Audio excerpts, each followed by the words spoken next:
no jejum da vitória. Fica firme aí, viu? Glória a Deus. João capítulo 9, verso 1, quem achou, diga amém. Diz assim: ao passar, Jesus viu um cego de nascença. Seus discípulos lhe perguntaram: mestre, quem pecou? Este homem ou seus pais, para que ele nascesse cego? Disse Jesus: nem ele, nem seus pais pecaram, mas isso aconteceu para que a obra de Deus se manifestasse na vida dele. Versículo 5: enquanto estou no mundo, sou a luz do mundo. Tendo dito isso, cuspiu no chão, misturou terra com saliva e aplicou-a aos olhos do homem. Então disse-lhe: vá lavar-se no tanque de Siloé, que significa enviado. O homem foi, lavou-se e voltou vendo. Diga glória a Deus. Diga bem forte comigo, diga assim: o meu Deus faz milagres. Irmãos, a Bíblia conta a história de um homem que era cego, mas não havia ficado cego por algum acidente ou por alguma enfermidade. A Bíblia diz que este homem era cego desde o seu nascimento. Com muito sofrimento ele vivia a sua vida, pois você imagine a seguinte situação: se nos dias atuais, uma pessoa que sofre com a cegueira já tem uma vida muito dura e difícil, você imagina a realidade de uma pessoa dessa há 2000 anos atrás. Sem um amparo, sem assistência, sem, às vezes, equipamentos, sem uma cultura, sem, às vezes, uma assistência financeira do governo. Aquele homem era totalmente marginalizado, totalmente à margem da sociedade, não no sentido criminal, mas no sentido que ele poderia fazer. Ele não poderia estudar, não poderia passear, não poderia trabalhar. E aquele homem, naquele sofrimento, um dia, presta atenção, olhe para cá, tem um encontro com Jesus. E no dia que ele tem um encontro com Jesus, a sua vida nunca mais foi a mesma. E você quer ouvir uma grande notícia nessa noite? Isso acontece até os dias de hoje.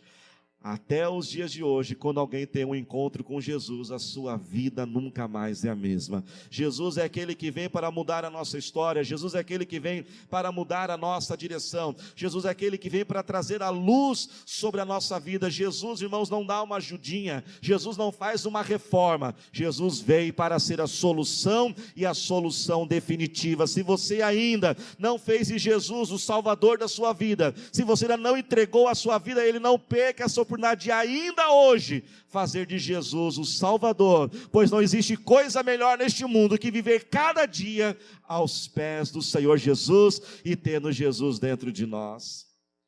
E quando Jesus encontra aquele homem, a Bíblia diz que ele estava acompanhado de quem? Dos seus discípulos. E os discípulos então fazem uma pergunta para Jesus, mas não foi uma pergunta qualquer, uma pergunta simples. Na verdade, você pode ver já no teor dessa pergunta, muita acusação, foi uma pergunta acusatória. E aqueles discípulos, então, eles chegam para Jesus e falam: Jesus, por que ele nasceu assim? Por que aconteceu isso com ele? Mas lembra que eu disse que era uma pergunta acusatória. A pergunta não foi tão simples assim. A pergunta ainda foi: quem pecou para nascer assim? Havia uma crendice na época, havia um pensamento na época, presta atenção nisso, que toda criança que nascesse deficiente, ela que nascia por causa da maldição de alguém, ela nascia por causa do pecado do pai, por causa do pecado da mãe, pecado dos avós, era uma certa forma os deuses punindo aquela família por algum pecado. Então eles já perguntam quem pecou, e olha aqui, irmãos, o absurdo da pergunta. A pergunta diz: quem pecou? Este homem ou os seus pais? Espera aí, este homem? Mas se ele nasceu cego, como que ele conseguiria ter pecado antes de nascer mesmo? Olha o absurdo. Mas sabe, irmãos, o que a gente vê? Mesmo numa pergunta acusatória, e até absurda, ridícula num certo sentido, olhe para cá, Jesus não desprezou aquela pergunta.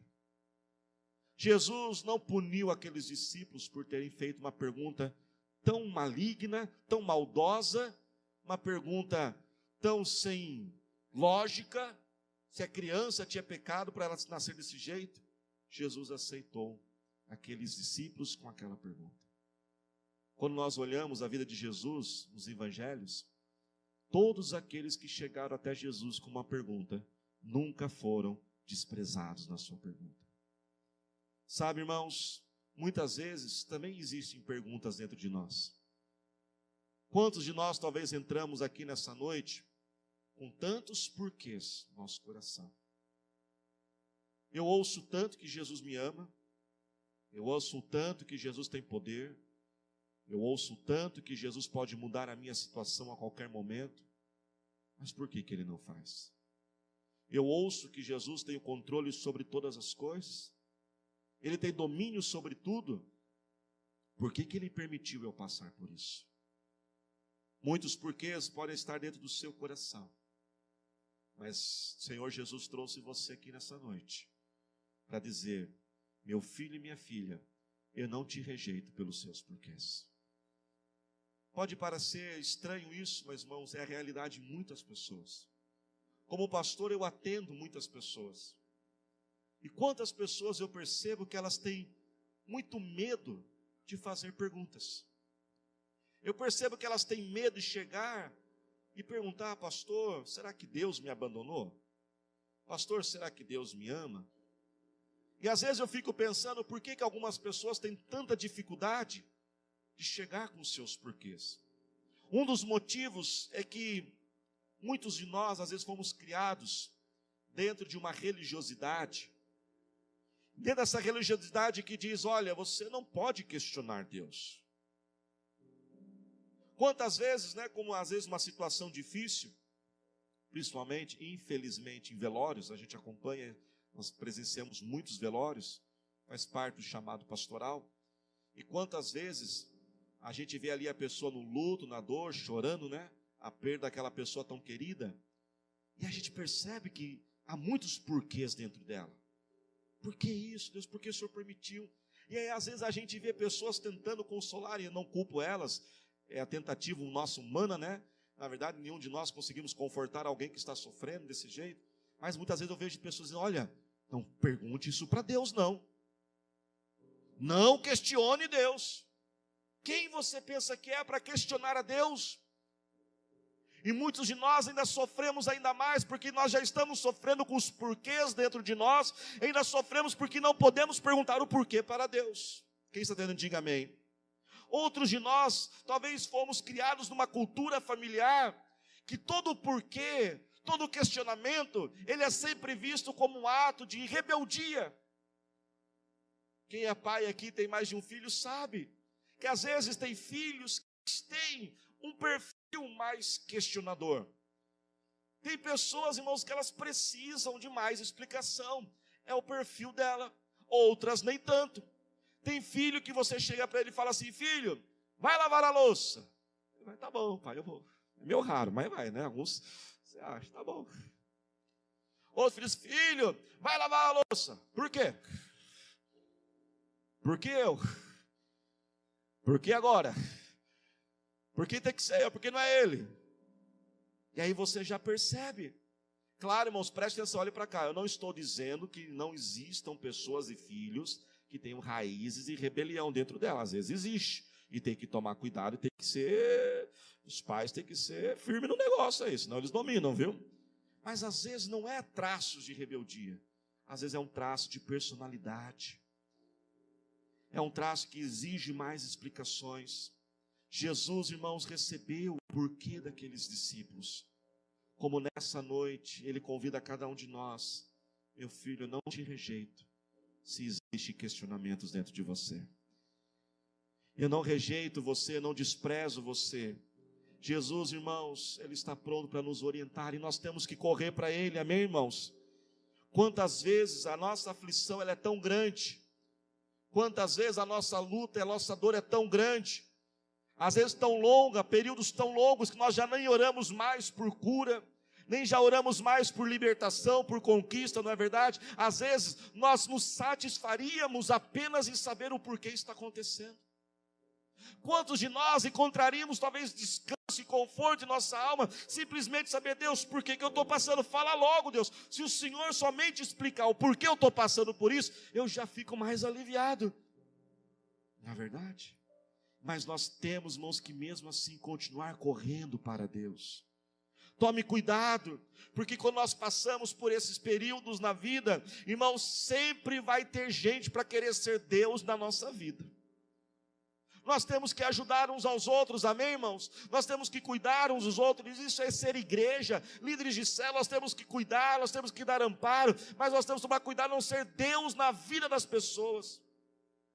Irmãos, tem gente, irmãos, que é impressionante, já percebeu que para a sua vida ela sabe tudo, mas para a vida dela ela não sabe nada, né? Tem gente que sabe tudo para a sua vida, tem gente que, olha, se eu fosse você eu faria isso, se eu fosse você, ficar de olho aberto. Se eu fosse você, ficava esperto. Se eu tivesse o seu lugar. Mas aí você chega para a pessoa e pergunta assim, e você, para a sua vida, o que você vai fazer? Não, na minha vida eu não sei, mas na sua eu sei. Fala para o seu irmão, fala porque essas lojas falam assim, vigia, toma cuidado com esses aí, viu, irmãos? Não fique culpando os outros, irmãos. Não seja como aqueles discípulos, que ao fazerem a pergunta, já estavam querendo dar a resposta. Você viu a pergunta deles? Quem pecou, os pais ou ele? Fazia a pergunta já querendo dar a resposta. Não, chegue sempre perante Deus e deixe Ele dar a resposta na sua vida. Eu vou repetir, deixa Ele dar a resposta. Jesus não aceita, irmãos, aquelas acusações. Jesus diz que aquele homem está naquele dilema, naquela situação, para que a glória de Deus pudesse ser manifesta.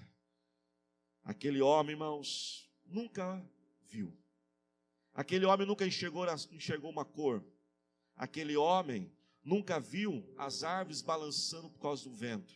Aquele homem nunca viu as ondas no mar. Nunca viu nada. E olha que algo interessante. E é para aquele homem que está na escuridão que Jesus diz, eu sou a luz do mundo.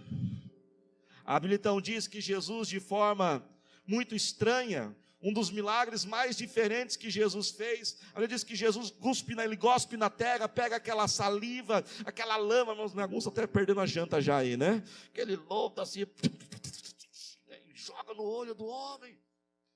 Aquele homem vai se lavar e ele é curado. Deixe Jesus fazer a obra do jeito dele.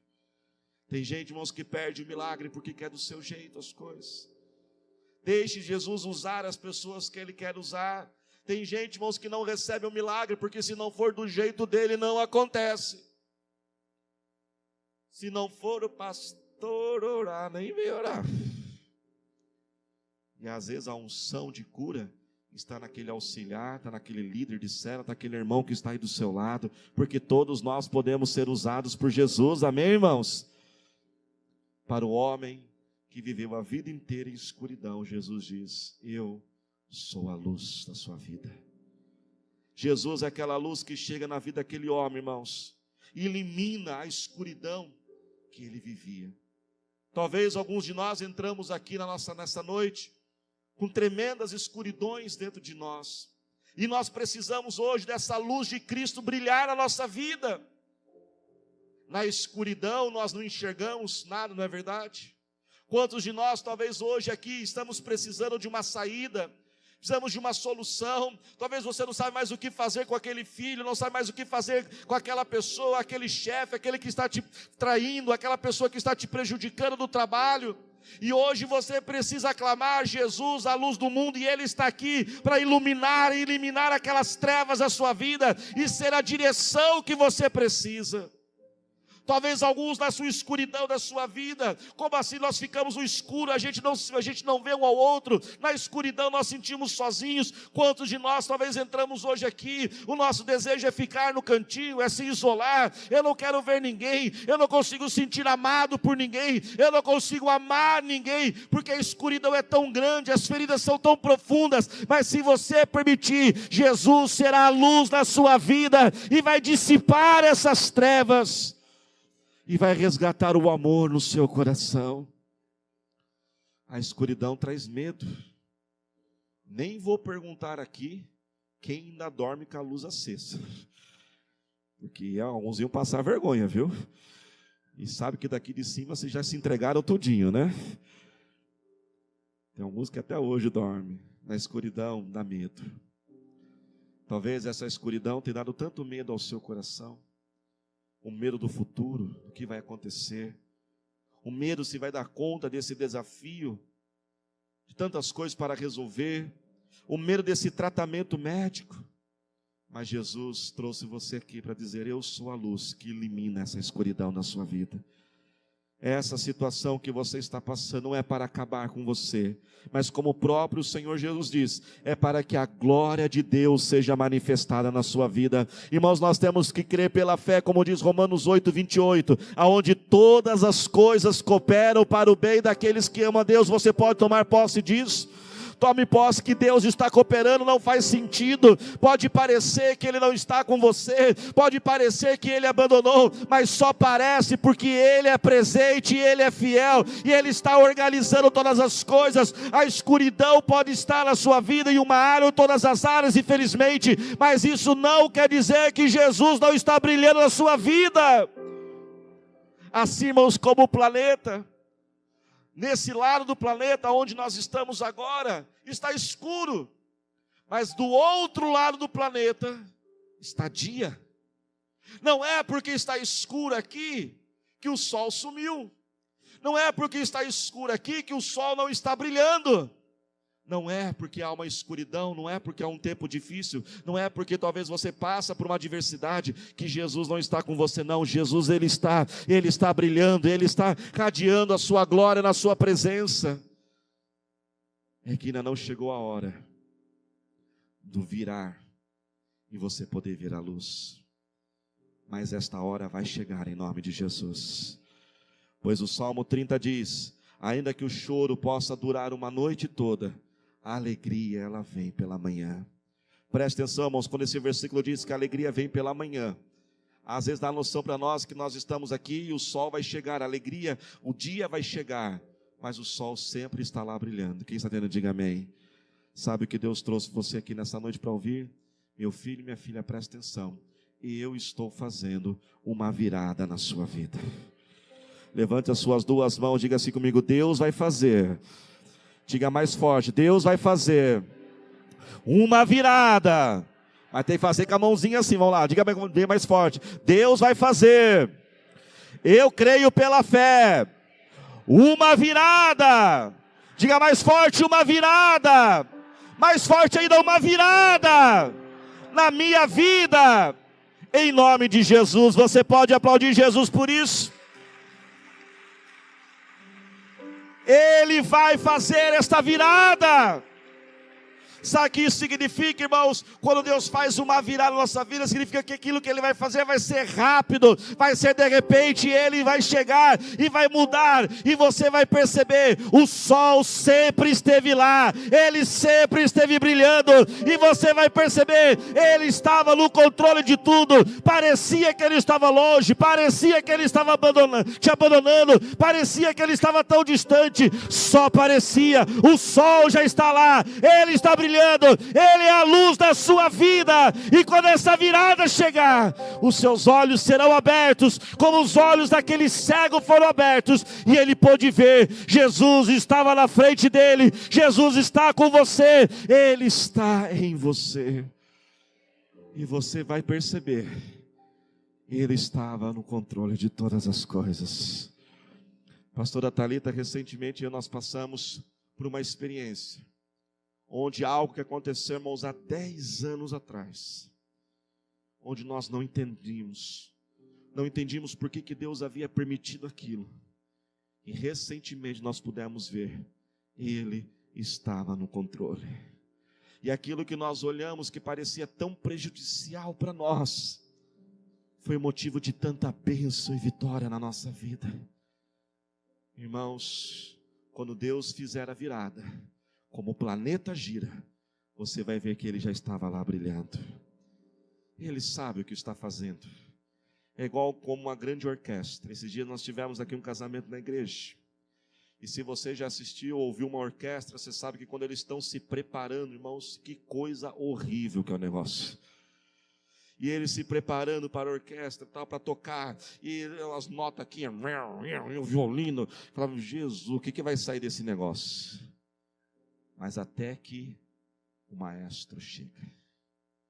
E quando o maestro então começa a conduzir aquela banda, começa a conduzir aqueles instrumentos, aquilo que parecia um grande caos, aquilo que parecia que não ia chegar a lugar nenhum, ali nós pudemos ouvir aquela grande harmonia, aquela grande sinfonia. O Mestre Jesus, o Maestro da sua vida, desse caos que você está vivendo, Ele vai tirar uma grande harmonia quando o sol começar a brilhar.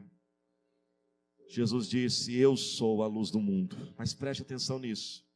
Mas ao mesmo tempo que em João 9, Jesus diz, eu sou a luz do mundo. Lá em Mateus capítulo 5, Ele também diz, vós sois a luz do mundo. Mas agora, pastor, afinal de contas, quem é a luz? Jesus ou sou eu? Jesus ou somos nós a luz do mundo? Jesus é a luz, irmãos, mas também nós somos a luz deste mundo. Porque como você pode ver, e a gente voltando aqui a usar o sol, irmãos, está sempre brilhando, a luz está lá, mas se você olhar a lua também ilumina. Se você pegar aquelas noites de lua cheia, já viu? Às vezes aquela lua iluminando, que às vezes faz até sombra. Aí você pode perguntar, mas espera um pouco, como que a lua pode iluminar?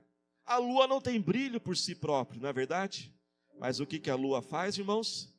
Ela reflete a luz do sol. Então Jesus é a luz deste mundo, mas eu e você também somos a luz de Cristo neste mundo, porque podemos refletir a luz de Cristo, e Deus está contando com cada um de nós, para que possamos refletir essa luz na vida das pessoas que estão perto de nós, na vida dos nossos familiares, nossos amigos, aonde formos, aonde estivermos. Jesus está contando e diz, seja a luz deste mundo, brilhe a minha luz neste mundo.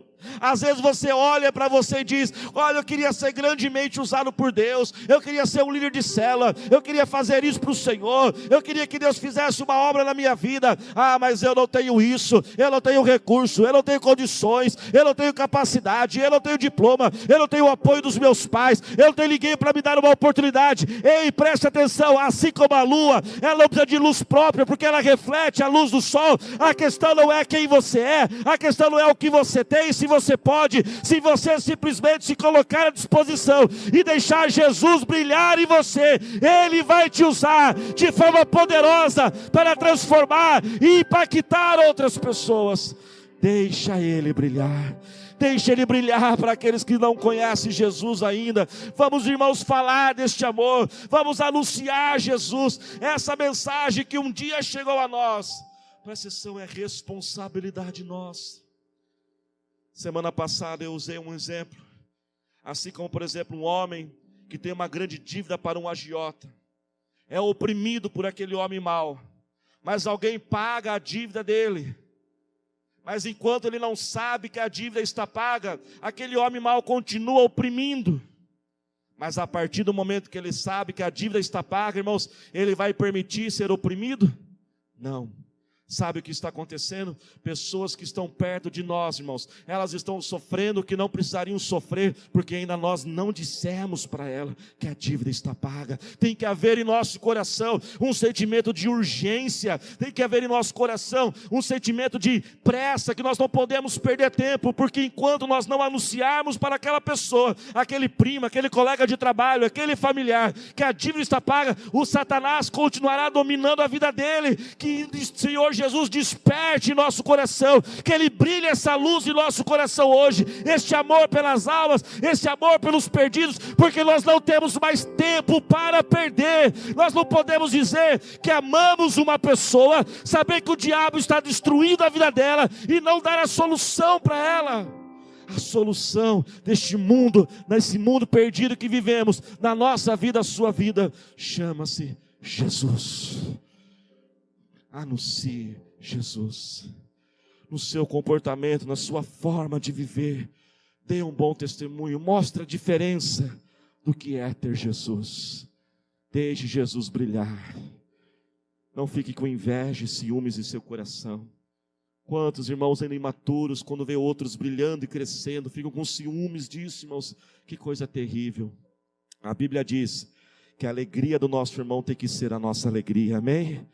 E o choro do nosso irmão tem que ser o nosso choro, e nós não podemos inverter isso. Se coloque de pé neste momento glorificando a Deus. E nós vamos participar da ceia nesta noite. Nossos diáconos, diaconisas já serviram antes mesmo do culto, obrigado.